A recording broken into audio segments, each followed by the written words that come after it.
Welcome into episode number 118 of Greatest Pod in the South, presented by Automation and Control Systems, LLC. I'm Neil McCready. JG Tate is here with me. Dave DeArmond is here with me. Welcome. We're glad to have you. It's a Tuesday night, 7:34. Hope you are, somebody's got some background noise. Yeah, I'm hearing it too. I don't know where that's coming from, but I can hear an echo. We'll get it all worked out. I think it might be on Jay's end, believe it or not. We're coming to you on behalf of Automation and Control Systems. Let me start over.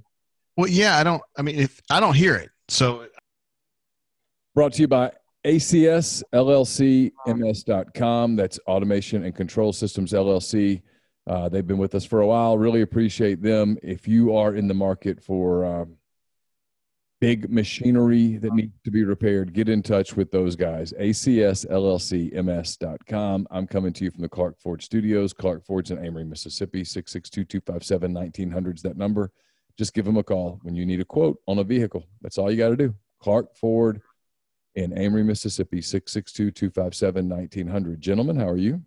It's great to be here live from Montgomery, Alabama, just 47 miles west of the home of the Auburn Tigers, the SEC's most mediocre football team. Oh, wow. Whoa. Hey, you don't just get to walk and claim that title. This is a league full of mediocrity. You don't get to come in and go, we're the most mediocre. Most mediocre. Yeah. Oh, sir. It doesn't work like that. There are 3 teams in this league that are not mediocre. 2 that are better than that, and one that strives to be mediocre. And I saw one of the ones that's supposed to be better than that, and they gave up 48 points to Ole Miss, and Ole Miss stopped itself twice. So Ole Miss could have easily, and I do mean easily, scored in the 50s on Alabama. So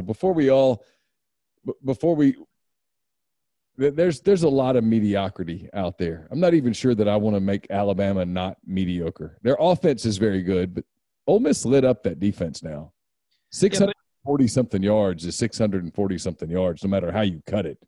But if Alabama gives up 48 points every game, they're going to go like 9-1. So is the SEC the new Big 12? Is that what you're saying? I don't mean to get actually serious about football things on this show, because that makes it kind of suck. I know we don't usually do that, but I asked Eli Drinkwitz today. I was like, "What do you make of all this? Do we just have to change our mind or our definition of what good defense is?" And he said he thought COVID had a lot to do with it, because a bunch of teams didn't tackle.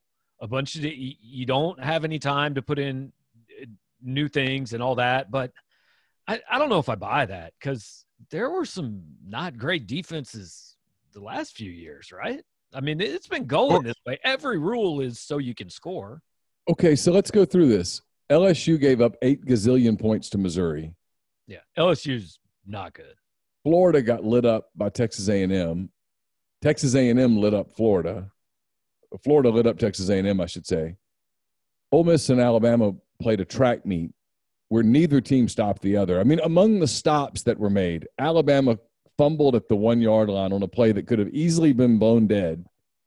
And 2 of Ole Miss's stops resulted because of bad snaps. On one of those plays that if Ole Miss just makes the snap right, it's a touchdown, and it's 49-49 midway through the fourth quarter.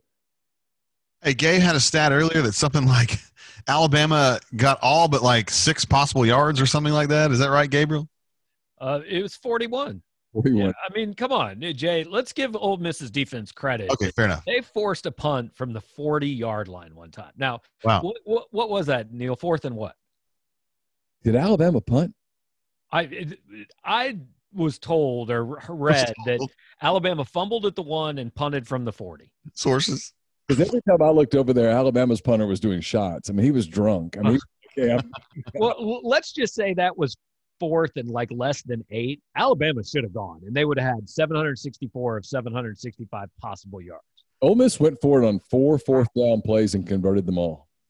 Easy. You know who suddenly has the worst offense in this league? Mike Leach. No, Mike Leach scored 16 points in 2 weeks. Oh, that's true, yeah. Even Auburn scored on Kentucky. Wow, 24-2. I bet that was a humdinger of a game to watch there, huh? had it on my computer. I was watching the Ole Miss Alabama game, and then I had the Mississippi State Kentucky game on the computer, and that was ugly. Mississippi State threw 6 interceptions. Kentucky struggled to get like 200 yards of offense. That was ugly. Yeah, well, I covered a 3-2 game, so I kind of know something about ugly, bro. Conversely, Gabriel got to cover the most exciting finish of the entire year here. Yeah, it was a fun game. I mean, if by cover you mean like hang out and watch it on my computer. Yes, that's covering it, Gabriel. Yeah, but no, that was it was exciting. It was one of those games where I just kept going. Well, I mean, that was fun for a while, right? And at some point, this is going to be around. I mean, I would not want to be Bo Pelini, because like there's a good chance related to you here, Jay. There's a decent chance Ed Orgeron is Gene Chizik, right? Well, I was saying, yes. Yeah. Totally think that's possible. And the reasons for them falling apart are different. I mean, but it's following the same trajectory. And I don't see it changing. I really don't. I mean, dude, Pelini's making $2.3 million a year. I mean, for this? Well, that'll be easy on LSU's part, because if they keep playing defense like that, Bo Pelini's just going to punch somebody on the sideline, and they'll be able to fire him with cause and get out of that in a heartbeat. No problem. Yeah, I mean, he's going to take care of that. You know what was crazy about that game in Como was LSU at the end had it first and goal at the 1. They needed 1 yard. They were going to, assumingly that they could stop Missouri for 30 seconds. I don't know that they could have, but they were going to get out of there with the win. They could not get 1 yard at the end of a game where they have 500 yards of offense and they couldn't get the 1 yard. That's bizarre.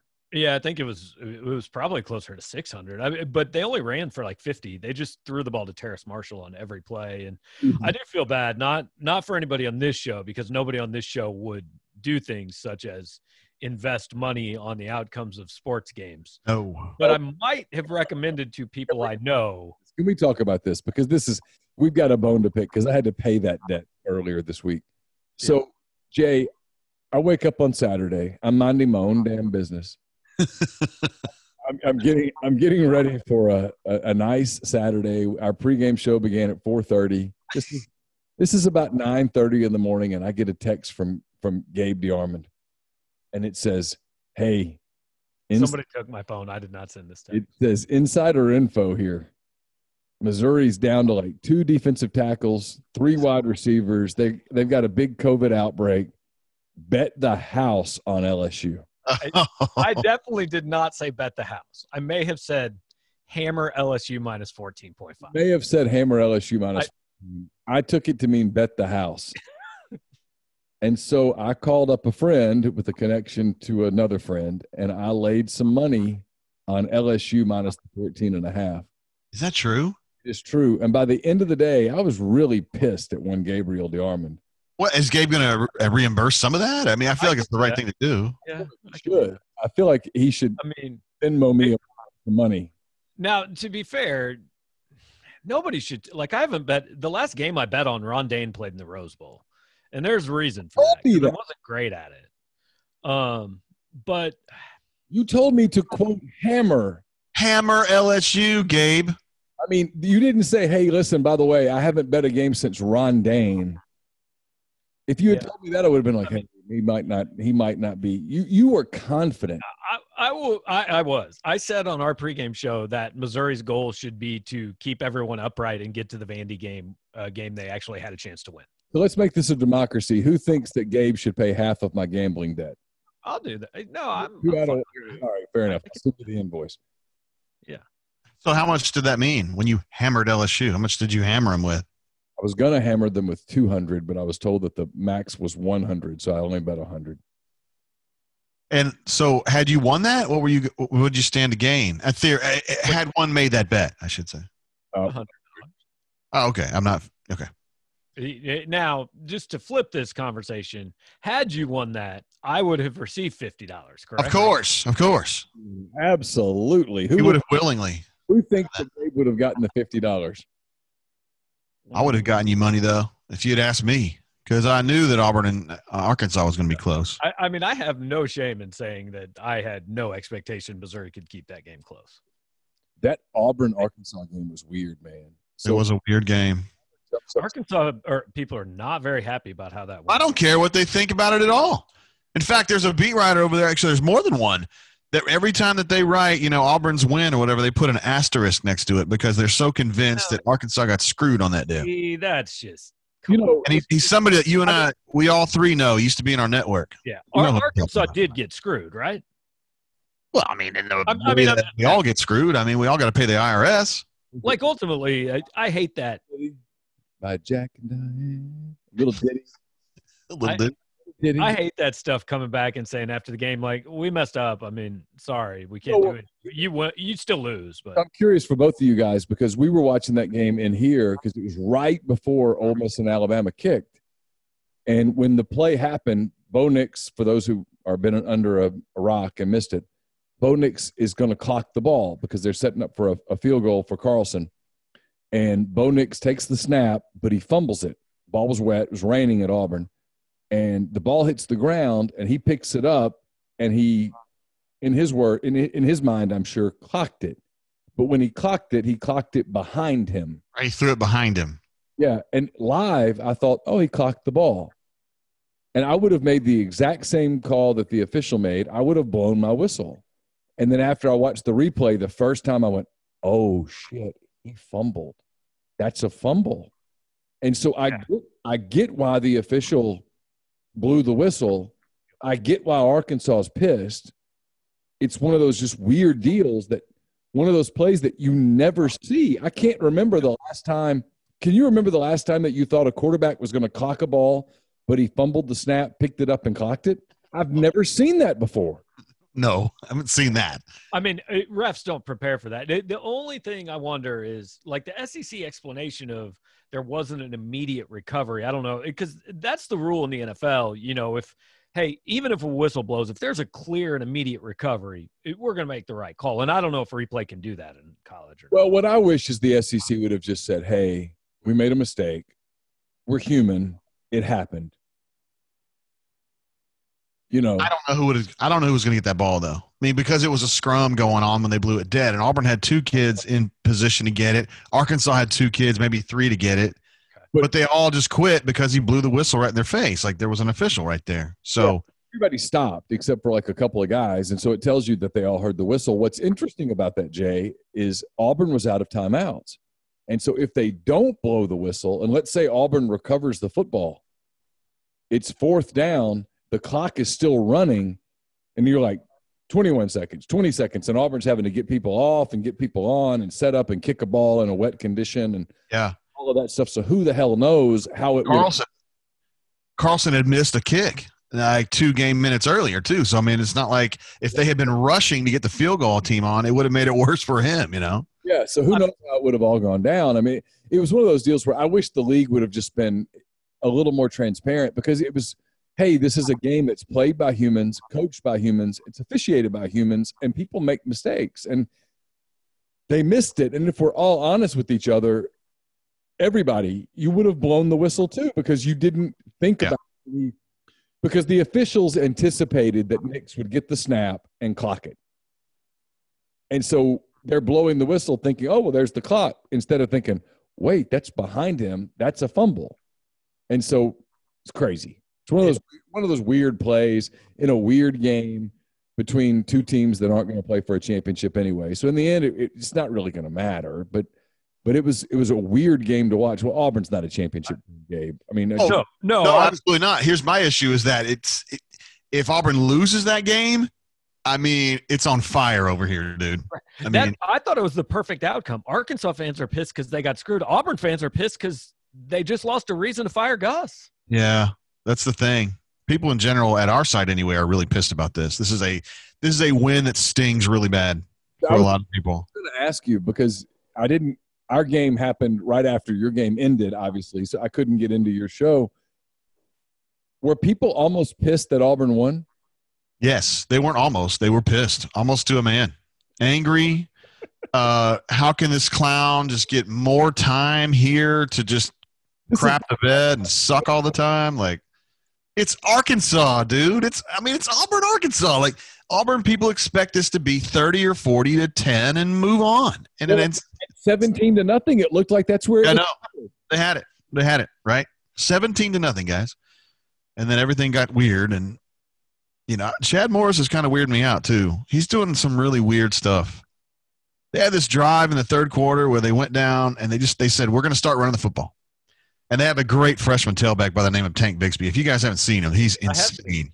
Yeah. He's a stud. He's on Carnell Williams level, at least so far anyway. Really good, yeah. And they decided they're going to run Tank and DJ Williams, their sophomore tailback. Both of them doing really well right now. So they just push Arkansas all the way down to the 8. And then they start getting cute. They throw the fade route. Doesn't work. Second down, they run an RPO. Doesn't work. Bo's got a rush, scramble, 2 yards. Third down, they run an end around that literally everyone in the stadium was like, here comes the end around. And he gets crushed for no loss. Then you go to fourth down, they got to kick a field goal. You have 2 tailbacks that just average 7 yards a carry coming all the way down the field, and then you get to the pay dirt, and you're like, let's start getting cute. That sounds like Gustav to me, and that's why Auburn people get so pissed off about this. They're like, I thought they hired Chad Morris to do more intelligent things than this. My favorite thing I saw after the game, I don't know who it was, Jay, you probably do, is some Auburn player that was asked about Arkansas getting better, and he said, yeah, that obviously proves Coach Morris did a really good job when he was there. Dude, he never won an SEC game. He was trash when he was there. I don't even know if those kids know that stuff. I really don't. I was cracking up. But, yeah, I am surprised that Chad's offense is not better than it is here, but I have never covered an Auburn team that struggles this much on the offensive line. It's unbelievable. They have nobody. It's so interesting though, because I cover a team that's 1-2. Neil, you cover a team. They're 1-2, right? They're 1-2. And I think both of our fan bases are like, man, this is awesome. We love our guy, fun football, blah blah. Auburn just hates that they won. Yeah, it was a tough win. Never been around a happier losing fan base in my life. Ole Miss people are so giddy right now because look, if you're not going to be good, be fun, right? And they are fun as hell. Fun. Oh, Ole Miss games are fun, man. I mean, they've played 3 games, and all 3 games after I don't know how many years in a row of Ole Miss being the most boring team in the history of America. I mean, Ole Miss football has been so boring the last few years, and now they've played 3 games in a row where like you're on the edge of your seat because you don't know what's coming. I mean, I'll give Kiffin this, man. The dude is a great play caller. They go fast. I mean, they had Alabama on roller skates. They were going so fast, and everything he called was like, holy shit, how did he get that open? And then they run another play. There's a gap, and you have to remind yourself, this is Alabama. This is the same team that's won like 90-something% of all their games. They don't lose. They win championships. And Ole Miss is rolling up 640-something yards of offense. It was amazing to watch. And yet on the other side, you're like watching Kiffin, and you can see him on the sideline. He's thinking, I'm going to have to onside kick it every time. There's nothing. We can't stop them. We have – and it's from a pure entertainment standpoint, they are a 10 because they are a soap opera, and the fans love it. I mean, it's fun to watch. They've now played Florida in a really entertaining game, Kentucky in a really entertaining game, and the Alabama game was well into the fourth quarter before it was decided, and so their fan base is thrilled. And I laughed like, hey, Neil, I don't know if you could hear the broadcast because like you can't really have audio on going over your show or anything. But when they onside kicked, one of the announcers was like, no, I don't like that. You give them the ball at the 40-yard. I'm like, doesn't matter where you give them the ball. Like they're gonna score. Have you watched the game? At least if you give it to them at the 40, it only takes them 37 seconds to score, and you get the ball. Like you could tell Kiffin's like, yeah, just go onside kick it. At least we get the ball back faster. And they almost converted it. I mean, they were so close to converting that kick, and it was so funny just to watch Saban just scowling on the other sideline, because that's his kryptonite: is speed, pace, tempo. He can't handle it. These coaches all have to love that they can wear masks, though, because you can't read their lips, and they are just motherfucking dudes on the sideline all the time. The NFL guys still pulled up their cards. They have masks on, and they do this. My wife's like, why are you doing that? Hey, does Kiffin like Saban? Do those guys get along, or what's the relationship? I can't speak to Saban's portion of it. I think Kiffin genuinely respects Saban. I think he enjoys trolling him a little bit. And just a little. Kiffin, man, Kiffin's this dude. I've decided that Kiffin is this guy that in his late 40s has kind of accepted who he is and is finally comfortable in his own skin. And he has no F's to give. And he's just like rolling with it. I mean, his answers post-game are great. He's like, yeah, we came off the field, we got a standing ovation, and I was kind of confused. I didn't know what that was about. I mean, in his mind, in the fourth quarter of that game, they were trying to win it. They weren't playing it close. I mean, he's a super competitive guy. I mean, but they're Jekyll and Hyde. Offensively, through 3 games, and I don't know how much of a sample size that is, 30% of a season, through 3 games, Ole Miss is elite offensively. They are phenomenal. They've got weapons everywhere, and they utilize them all. And defensively, they are an absolute dumpster fire. What's the opposite of elite? Like a dumpster fire. Antonym. I mean, Vanderbilt. They are Vanderbilt.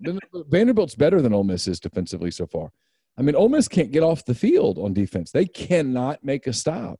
I mean, and some of the mistakes they make are so egregious that you're like, wow, how does this happen? Who is their coordinator? EJ Durkin, and I don't think it's coaching. I think it's kids. I just don't think they're very talented. Matt Luke and that staff got crushed on the recruiting trail, recruiting defensive guys the last 3 or 4 years. You got – I mean, let's all be real here. It's just us friends. Okay. Yeah, nobody listens anyway, so yeah. There's nothing more expensive than defensive linemen. And Ole Miss lost. They didn't get those dudes, and it shows. And here I am covering a team that has no defensive linemen. Well, nobody that can actually play right now. You don't need defensive linemen. Missouri's all didn't play on Saturday. It didn't even matter. Well, curiously, Auburn has a commitment from a kid up your way, bro. This kid from Kansas City that they really like. I'm baffled. That happened, and I forgot his name, but Okoli is his name. Oh yeah, I heard of him. Okoli, and they love him. And I'm just like, he's from Kansas City. I'm like, yeah, fertile recruiting grounds for Auburn. I think he actually might be a Park Hill kid. Is that right? Park Hill High School, maybe? You would know better than me. I'm not from Kansas City, bro. I really would, but that's where I went to high school. I think he's – You've been to Kansas City, Jay? I don't think so. No. Oh, well, when I was in 8th grade, I got I did all right. I had a great time in Kansas City, yeah. Kansas City's a cool town. Well, we went to – seriously, Gabe, it was like 7th grade. It was like the summer between 7th and 8th grade. We went up to Worlds of Fun. I don't know if you remember this place. Oh, yeah. I used to have season passes to Worlds of Fun. Attaboy. And we took a bus up there because we were in Tulsa. And then this chick named Laura – I better not tell the story. It's kind of – yeah. But anyway, I won a animal, like a stuffed animal playing skee ball. Right. And in exchange for giving – I'll just leave it at that. It was a fun trip. In exchange for you got to like touch her boobies? Yeah. Yeah. So I was at the Louisiana State Fair and I was on the Gravitron. Okay, yeah. Yeah, I like this story already. And there was a girl, I don't want to name her name. The Gravitron?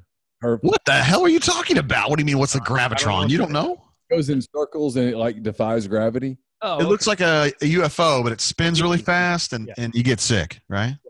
Yeah. That was like one of my first times to touch boobies. Wait, but in a Gravitron, you're facing in so everybody can see everybody else. So everybody saw that? I don't know that anybody was watching. And if they did, they got a free show. But it was a moment that happened. It was an opportunity, and I capitalized. All right. Good for you. I think it was in the 8th grade. There's another part to that story, but I don't think I should go into it. But I really think you should. Well, so I mean, again, I was young, and you're just kind of pushing the accelerator, right? I mean, because we don't know anything different when we're that age. And I was going to try to just gently, with her approval, it's like I don't know, man. I don't know. I think you're good. Keep going. Well, I was going to just gently kind of slide her shorts down a little bit. Just as a comfort. Comfort. And they didn't move. And I never could figure out how they were on. Like there was no button and there was no belt or anything. And it was like her mother had stitched them on her. and they just didn't come off. And I should have probably figured out when I ran into trouble and I was looking for help and I didn't get any, that maybe that just wasn't, I conceded the point, whatever. This wasn't meant to be. It wasn't meant to be, and I just moved on. I figured we'd fight that another day.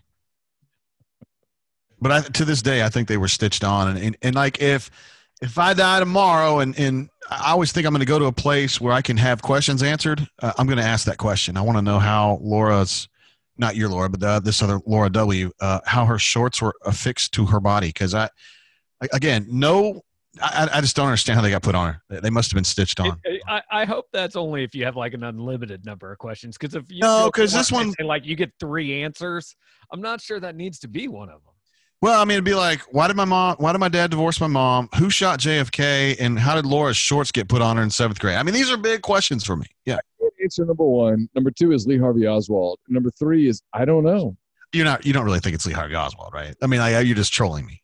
I actually do think it was Oswald. I don't think there was a conspiracy. I mean, to me, there is absolutely no doubt. 100% it was more than him. Like, no doubt. We've never talked about this on the show. Are you being serious? Because you got shot from different directions. How can Lee Harvey Oswald be in different places? It's like Keith Hernandez, the Secret Spitter episode. No, he got shot from the front and the back. How can that be one guy? It was absolutely a Secret Service failure. They just screwed it up, and he got 3 shots and he converted 2. Okay.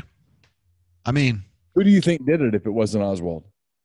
Oh, I have no idea the person's name or identity. Do you think it was the Cubans? Do you think it was the mafia? Do you think it was the Russians? Who do you think it was? So many possibilities, Neil, but I just don't think it could have been done by one dude. I'm still not an Oswald believer anyway. Like, he just seemed like a total goob. He definitely had ties to the government, but he's not some superstar. He didn't have to be. All he had to be was a little bit of a marksman, and he was in a perfect place. And he wanted to impress his ex-wife, and he was upset with her. And good Lord. Had she taken him in the night before, it wouldn't have happened. But to get 6 shots off with that crappy gun and 2 of them are money shots, no way, man. 3 shots.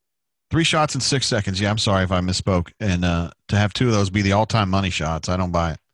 And the Secret Service, the guy driving the vehicle slows down, sets it up.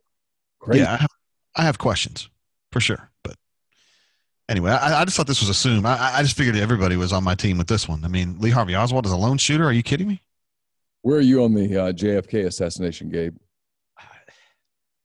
Like, I'm just not as fascinated with it as I've read things about it. I went to the Texas Book Depository. It's cool, but I don't know. I don't have a theory. Okay.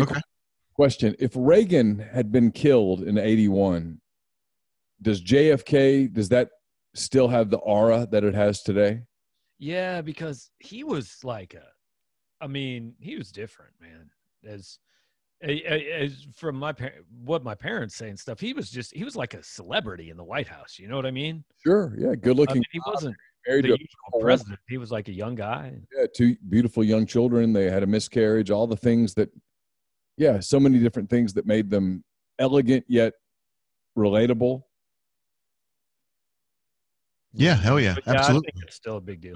But along those lines, Reagan was a former Hollywood actor, had a lot of charisma, was a great speaker, had delivered that speech at the 1976 Republican National Convention that at the time catapulted him into superstardom politically. If Reagan dies in 80, that was shortly before I was born. So yeah, if Reagan dies in 81, does that take away from, because that would have been just 18 years after JFK. Does that take away? No, I don't, because I think you know who did it. It's Hinckley, right? Yeah, because Hinckley was trying to impress Jodie Foster. Yeah, which makes no sense, obviously. Although I would have liked to impress Jodie Foster at one time myself. But here's the real lesson. That way, can we definitively say that shooting a president is not going to impress a woman? It's not going to get you laid. I mean, no, it's probably not.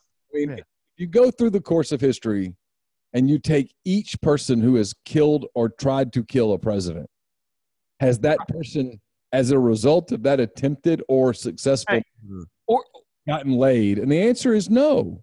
Speaking of, really, the answer probably is they never have again, right? Exactly. dude, let me tell you this about getting late. All right, I play this game called Warzone. It's like a Call of Duty version where you anyway, it's Warzone. It's like a war game, and and you could talk to these kids that play. A lot of them are very young. I don't know if I like where this is going at all. No, it's not bad. So some of them are cheating. Like the people who are listening to this and they know how to play Warzone, you guys know what I'm talking about. The people that shoot through mountains and through buildings and shit like that. So I confront some of these kids and I'm like, why are you cheating? No one is going to bang you based on your kill to death ratio. And this dude answered me last week, goes, as a matter of fact, my girlfriend keeps an eye on my kill to death ratio. And that is exactly how I'm getting laid. And I'm thinking, you are dating a skank. I promise you, because there's no hot chicks that care about a kill to death ratio. Or They don't exist. no, or total psychopath. So you need to figure out what's wrong with your life, bro. Ditch the skank and go get a real chick who doesn't care about your kill to death. And you can go play the game for fun like the rest of us and live your life with a hot chick. You need to figure out what's wrong with your life from the guy ranting about a video game on a podcast. Wearing a Steel Panther shirt. Hell yeah. All right. So I think we went from Lane Kiffin to JFK. I don't know how we did this. Came up. No, either. It's an impressive jump, though. And also Laura's, not your Laura, but Laura W's shorts. I don't know. It's just one of life's great mysteries. Other games that occurred last week after we spent 20 minutes shitting all over Jimbo Fisher. He pulls out a big W against the hated Florida Gators. And then Dan Mullen wants 800,000 people in the swamp, and his team can't even practice now. You knew this was coming, right? Like, Perfect. you knew somebody was going to say, to hell with the regulations, let's fill this bitch up and let's go. I want 80,000 in here. Who cares about COVID? In fairness to Dan, Oh, my defensive line does. Oh, we're out. in fairness to Dan Mullen, there is no way that Texas A&M crowd was just one quarter. That thing was full. They were letting people in that bad boy. And that was at the same time as Missouri. I saw zero of that game. Well, let me tell you, that stadium was at least It half, was at minimum half. maybe 2/3, maybe 3/4 full. Dude, the student section behind the field goal was literally like normal. It was like 100% full. Like, That place was stacked. oh man. I mean, in fairness to Mullen, when he post game was like, "Hey, they had a lot of people here," he wasn't lying. It was true. I mean, Tons, dude. keeping it real, there's no way that place was 1/4 full. No chance. So anyway, leave it to Texas A&M to be the ones to break it. But then Jimbo goes out there and beats Florida. Like, we were just making fun of him. Such a weird game because Florida was about to put that thing away, and then all of a sudden, Texas A&M was like, "Okay, that's it, line in the sand," and they played so different last quarter and a half than they did the first 2.5 quarters. It was like literally like someone flipped a switch or something. I mean, after the game, they're like, "We found our identity," or whatever. Who knows? They'll go to Mississippi State and lose by 2 touchdowns, or it'll be like, "Off it." But they looked like a totally different team there in the final part of the third quarter and all of the fourth. They just dominated Florida at the end. And then Kentucky, Mississippi State, the aforementioned Kentucky, Mississippi State game, 24-2. And the Pirate all of a sudden in 2 weeks' time has gone from genius to idiot, right? Yeah, and he's talking about processing guys. Oh, yeah, I saw that. Guys, and it's like, dude, this isn't going to work with this. I mean, I respect that. At least he says it out loud because every coach does it. Yeah, I get it, man. It's just not smart. I mean, I don't know. I don't think Leach is going to get it done in this league. This league's weird, and you got to have a certain degree of weird. Well, I mean, not at like get it done. How he's going to win 7-8 games every year at Mississippi State, but that's pretty good there. I'll take that bet. I'm not sure about that, Gabe. Okay. I mean, he's done it everywhere else. He's done it at places that are. I just look at the West now, and I see Alabama's better than them, Auburn's better than them, A&M's better than them, Ole Miss is better than them, Arkansas is better than them. Arkansas already beat them. LSU isn't because they beat LSU, but I don't know. They're weird. I don't know. I think you're talking about how he did so well. He did well in the Big 12. Well, he did pretty well in the Big 12, and that's a weird – there's no defense played in that league. And then he was in the Pac-12 as like a nomad up there But you playing. gotta look at where he was. He was at like the 9th or 10th best school in both those leagues, and they were both much better than 9th or 10th in their league. That's all I'm saying. I'm not saying he's going to win a title. I'm going to say he's doing better. He's going to do better than he should do at Mississippi State. I'm still not sure. Still not sure, bro, because this league has a lot of defense. Not at the moment, fair enough, but right now. So 2 games this week already COVIDed. 1 for sure, and 1 probably. Probably, yeah. Gabe went over there and spread the COVID in the Vanderbilt locker room, and so Vanderbilt's done. Vanderbilt, Missouri rescheduled. Have you gotten a date on that yet? Well, they're talking about December 12th. I think Vanderbilt, I think they were real happy to go. Oh yeah, sorry, we can't play this weekend. I truly, I don't think it bothered them at all. I think they'd have been happy to can the season if they still get that SEC money. Rinkertz wanted to play that game, right? He did, but honestly, I think it works out pretty well for Missouri because they had 7 dudes out last week. So theoretically, now who knows if they're even going to play Florida because of what's going on in Florida, but they're supposed to play Florida next week and then get all their guys back. Look, it doesn't matter if you play Vandy Saturday or December 12th. You ought to beat them, right? So, yeah, it would have been good to play, but they get some time off too. I don't think it really matters. But the interesting thing is if Florida LSU don't play, let's say Florida can't play Missouri next weekend. Well, that's Vandy's bye. So Missouri-Vandy might actually happen that weekend. Well, the other thing is I read today that if a game isn't impacting the conference title, and let's face it, it's going to be Alabama and Georgia. Right. You can play makeup games on the 19th and get those games in. Yeah, that's one of the things the Missouri AD said. And Missouri fans are worried, hey, what if we get to the end and they just say, yeah, we're not going to make it up? I'm like, no, you guys understand. ESPN would rather put Missouri-Vandy on than nothing, right? Yeah. They want that. Yeah, sure. The schools want the money from being on ESPN. The games are going to happen if they can possibly happen. Real quick, before we talk about the games coming up this week, we're brought to you by Pinnacle Trust. It's pintrust.com, PINN trust.com. They're in Madison, Mississippi. What they do is they sit down and make a plan just for you. It's give them a call, get in touch with them, pintrust.com. And if you end up signing up with Pinnacle Trust, you get 10% off your first year's fees. We're also brought to you by John Edwards of Regency Travel Incorporated in Memphis. Get in touch with John, give him some parameters, give him a budget. He will give you deals that you will not find on your own. You don't have to live in or near Memphis to take advantage of his services. It is Regency Travel. They're in Memphis. So get in touch with John and tell him you heard about it here on the podcast. You'll get $50 off your first year's fees. Yes, and this show is also presented by Cathead Distillery, makers of fine spirits, delicious spirits that I was just enjoying the other day. And my daughter, who's not drinking age, so obviously she's not drinking, but she is a student at South Alabama, said that the honeysuckle Cathead has become quite popular there on campus for what it's worth. Cathead, makers of fine spirits based in Jackson, Mississippi. They make the standard Cathead vodka with the blue cat, the honeysuckle vodka, which has the gold cat head on it, and the pecan vodka, which has the green cat on it. 3 delicious flavors there. The Old Soul, the 90 proof bourbon whiskey that I enjoy drinking. Actually, I don't have a bottle here in front of me because I capped it off last weekend. I got the Bristow Gin, the Hoodoo Chicory Liqueur. And there's a lot of talk about some barrel picks coming out soon and maybe some other stuff, some other expressions of the Old Soul brand. So check them out, catheaddistillery.com. Check them out at your local restaurateur. They love supporting local restaurateurs and bars. And if you don't have Cathead where you are, ask for it, demand it. It's the best. Make them get it for you and then enjoy those delicious spirits.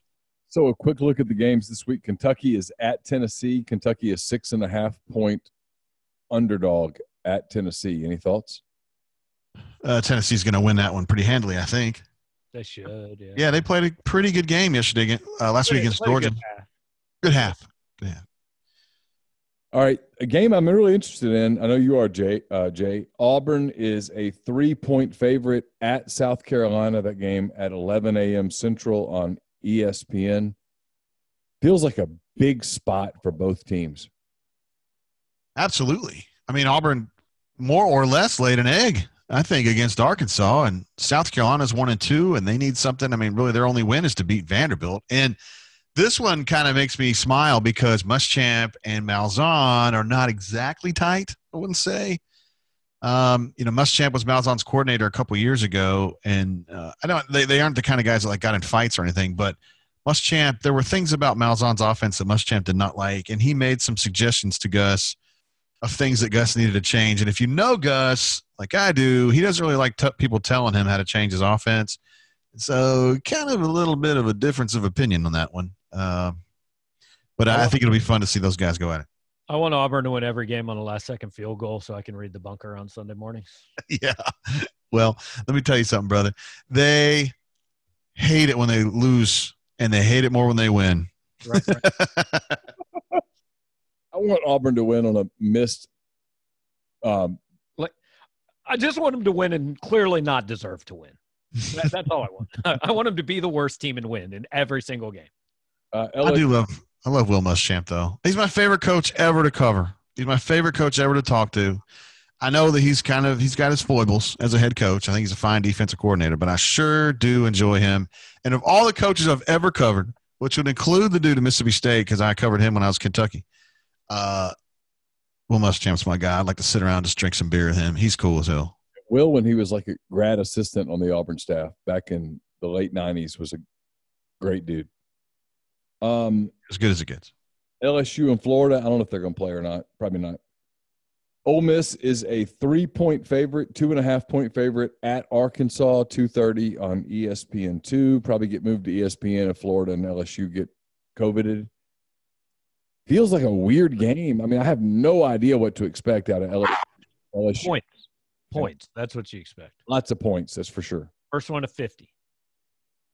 That's how Ole Miss games should be decided. First, if they give up 50 to Arkansas, though, because like Arkansas, they got some things going, but they're not good on offense. I mean, they pushed Auburn around, but yeah, everybody does that now, don't they? Just saying. I was impressed by Arkansas, though. I mean, they played like an average SEC team, which is a long way from where they were last year. No, Sam Pittman deserves a ton of credit for what he's done. He's gotten those kids to play hard. Barry Odom's done a great job with their defense. Kendall Browell's done a good job with their offense. They're a totally different team than they've been the last couple of years. I predict Arkansas leaves at least 42 yards on the field, though. It's a solid pick. Yeah. Solid pick. Vanderbilt, Missouri is not going to happen. Georgia and Alabama get together Saturday night, 7 o'clock CBS. Two teams that have an amazing amount of COVID immunity, almost as if they planned for it that way. Georgia, a 4.5-point underdog at Alabama.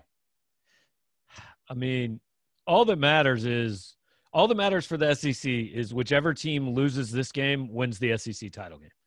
That's what the SEC wants, right? Yeah, they want these two teams to play each other twice and split. They want them to play Saturday in the SEC championship game and in the national championship game. Right. Yeah. That's what they're hoping for. I like Georgia. I do too. I think Georgia's better. I really do. I think Georgia's a little bit better than Alabama when they play their best. And I mean, I know they're playing at Alabama, but I don't know if home field matters anymore. I mean, it's so weird this year. It's not intimidating anymore, even at A&M where they're definitely past capacity. I don't know if it's intimidating, so I would pick Georgia in this one, I think. So before we conclude, are either one of you guys going to go out in the outside and watch the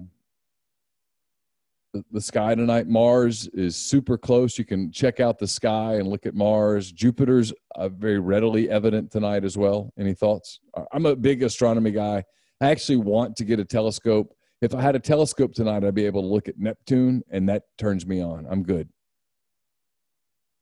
Man, that's some of the nerdiest shit I've ever heard come out of your mouth. Why don't you just keep that to yourself and let me and Gabe just kind of like live our regular lives and you go be a nerd? This is unbelievable. Has Laura ever heard you talk like this? Oh, yeah. I told Laura tonight that I want a telescope, and she's like, we should get one.